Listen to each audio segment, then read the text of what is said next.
Welcome back, dear friends, to the Crimson Academy's course on a tribute to His Holiness Abdu'l-Baha. In this section, dear friends, we are covering Hassan Baliuzi's immortal work, Abdu'l-Baha, the Center of the Covenant of Baha'u'llah. Chapter 1, The Master. Here is a life abundant, spacious, immeasurable. It cannot be adequately described. It cannot be encompassed. It lies beyond the range of assessment. Because every event in the life of the son of Baha'u'llah carries a major accent. He was 8 years old when he was taken to the dungeon of Tehran and saw his beloved father bent under the weight of chains. From that tender age to his 77th year, when his work done, he left his mortal frame. Abdu'l-Baha lived a life of total self-abnegation, of unbroken, unqualified service to God and to man. In this field, he did not spare himself toil or pain. Baha'u'llah had given him these designations: the greatest branch, the mystery of God, the Master. But once the mantle of authority came to rest on his shoulders, he chose to be known as Abdu'l-Baha, the servant of Baha. Abdu'l-Baha sorrowed with the sorrowful, and the stricken and the afflicted in deep compassion. He rejoiced with the truly joyous. Thousands thronged to his door to seek relief. Some of them sought worldly goods, but many more desired the relief which only the goods of the Spirit can bestow. To them all, Abdu'l-Baha gave freely and abundantly. No one found his door shut. No one was turned away. No one left his presence empty-handed. He did not merely wait for the oppressed and the bewildered, but the fallen to come to him. He went out to find them, to serve them. The learned and the wise also came to him and drank deeply at the fount of his knowledge. Rulers and potentates, statesmen and generals, the mighty and the great came as well, and found in Abdu'l-Baha a counselor whose motives were generous and disinterested. It would be erroneous to imagine that by this description we have given a complete portrait of Abdu'l-Baha and have encompassed him. What we have said of him can be said of saints and seers of all ages. No description can measure up to the theme of a life which transcended every barrier to its total fulfillment. Once an observer remarked that Abdu'l-Baha walked the mystic way with practical feet. Dr. T.K. Cheney, the celebrated biblical scholar and higher critic, spoke of him as the ambassador to humanity.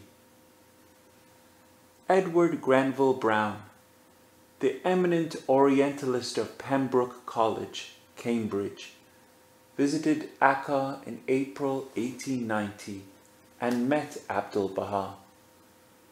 Later he wrote, "Seldom have I seen one whose appearance impressed me more.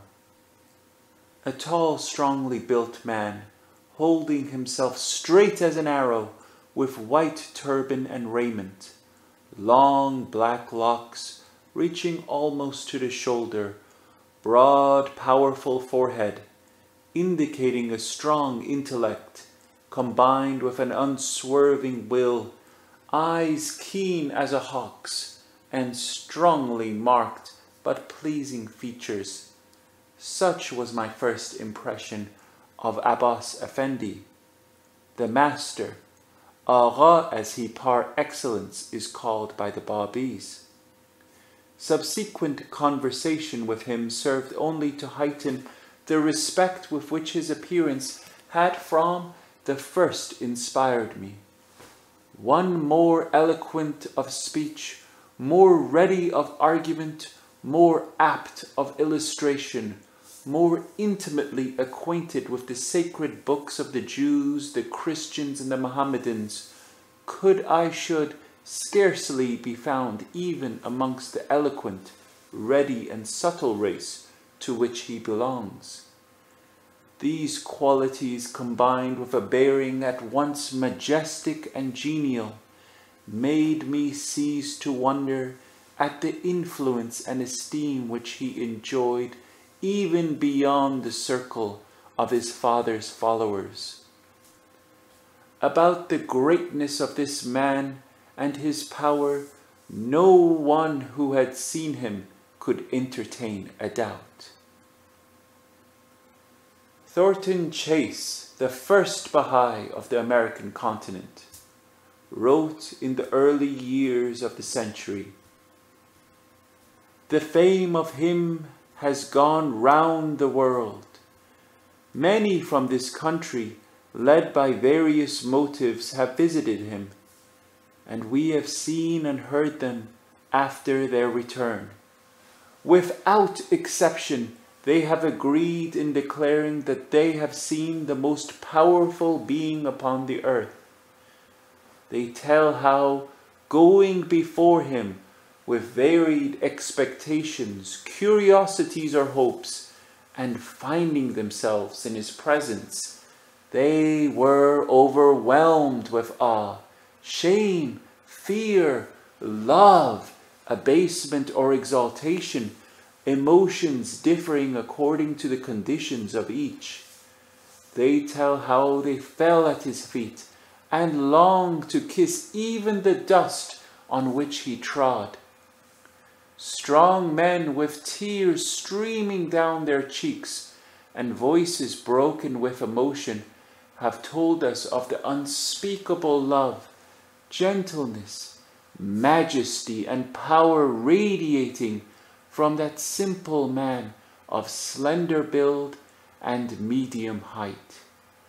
We are told how the little children love him, how he takes them in his arms and bears them on their way to school and enters into their hearts with his sweet sympathies, how the poor afflicted hover around his steps and feed upon his words, while he blesses them with both material and spiritual gifts, how the friends brave all things, endure all things, bear all trials to gain the briefest visit to him, how his enemies bow and bend like willows before the gentle forgiveness of his look, how no soul can enter and leave his presence without being changed, for better or for worse.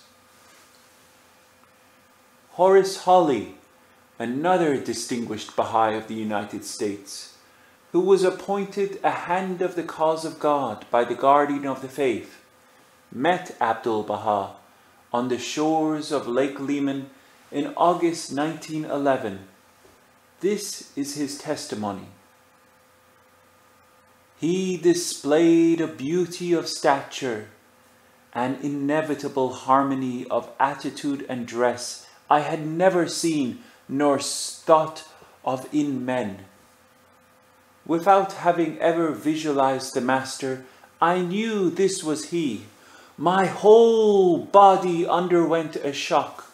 My heart leapt, my knees weakened, a thrill of acute receptive feeling flowed from head to foot. I seemed to have turned into some most sensitive sense organ, as if eyes and ears were not enough for this sublime impression.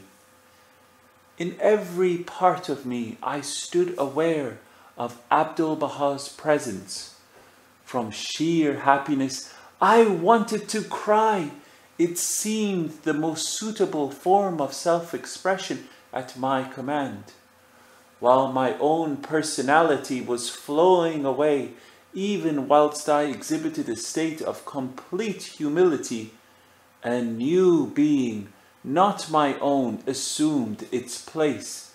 A glory, as it were, from the summits of human nature poured into me, and I was conscious of a most intense impulse to admire.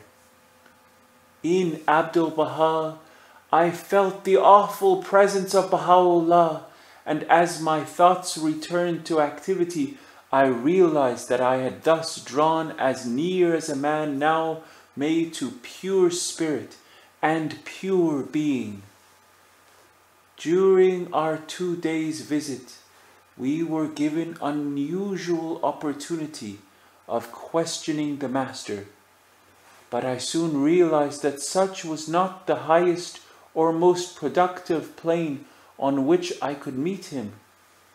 I yielded to a feeling of reverence, which contained more than the solution of intellectual or moral problems. To look upon so wonderful a human being, to respond utterly to the charm of his presence, this brought me continual happiness. I had no fear that its effect would pass away and leave me unchanged. Patriarchal, majestic, strong, yet infinitely kind, he appeared like some just king, that very moment descended from his throne to mingle with a devoted people. Howard Colby Ives was a Unitarian minister in Jersey City at the time of Abdu'l-Baha's visit to the United States. On the day of Abdu'l-Baha's arrival in New York, April 11th, 1912, Howard Ives went to see the venerable teacher, about whom he had heard a great deal from his Baha'i friends. A glimpse was all I succeeded in getting. The press of eager friends and curious ones was so great that it was difficult even to get inside the doors. I have only the memory of an impressive silence, most unusual at such functions. At last I managed to press forward, where I could peep over a shoulder, and so got my first glimpse of Abdu'l-Baha. He was seated, a cream-colored fez upon his head, from under which white hair flowed almost to his shoulders. His robe, what little I could see of it, was oriental, almost white, but to these were incidentals which I could pay little attention. The impressive thing, and what I have never forgotten, was an indefinable aspect of majesty combined with an exquisite courtesy. Such gentleness, such love emanated from him as I had never seen. I was not emotionally disturbed. Remember, at that time I had no conviction, almost I might say little or no interest in what I came later to understand by the term his station. What was it that these people around me had which gave to their eyes such illumination, to their hearts such gladness? What connotation did the word wonderful have to them that so often it was upon their lips? I did not know, but I wanted to know, as I think I had never known the want of anything before. Months later, Howard Ives gave his allegiance to Abdu'l-Baha. Here I saw a man who, outwardly like myself, lived in the world of confusion, yet inwardly, beyond the possibility of doubt, lived and worked in that higher and real world. All his concepts, all his motives, all his actions derive their springs from that world of light, and which is to me a most inspiring and encouraging fact. He took it for granted that you and I, the ordinary run-of-the-mill humanity, could enter into and live and move in that world if we could. Arminius Vambery, the renowned Hungarian Orientalist, met Abdu'l-Baha in Budapest in 1913. A few months later, shortly before his death, he wrote him this letter. I forward this humble petition to the sanctified and holy presence of Abdu'l-Baha Abbas, who is the center of knowledge, famous throughout the world and loved by all mankind. O thou noble friend, who art conferring guidance upon humanity, may my life be a ransom to thee. I have seen the Father of your Excellency from afar. I have realized the self-sacrifice and noble courage of his Son, and I am lost in admiration. For the principles and aims of your Excellency, I express the utmost respect and devotion, and if God the Most High confers long life, I will be able to serve you under all conditions. I pray and supplicate this from the depths of my heart. Lord Lamington, one-time governor of the Bombay Presidency, wrote thus of Abdu'l-Baha. There was never a more striking instance of one who desired that mankind shall live in peace and goodwill and have love for others by the recognition of their inherent divine qualities.